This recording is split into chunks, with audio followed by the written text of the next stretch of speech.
माल्टे पकड़ रहे हैं। देखते हैं कौन जीतता है। सबसे ज़्यादा माल्टे किसके पास हैं ये देखना पड़ेगा। अनस के पास सबसे ज़्यादा इस वक्त। अब्दुर्रहमान इधर उधर देख रहे हैं, एक भी माल्टा हाथ में नहीं आया।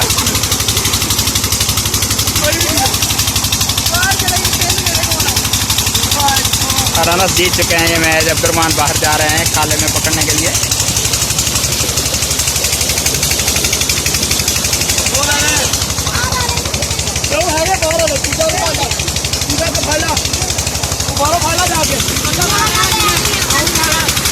बारह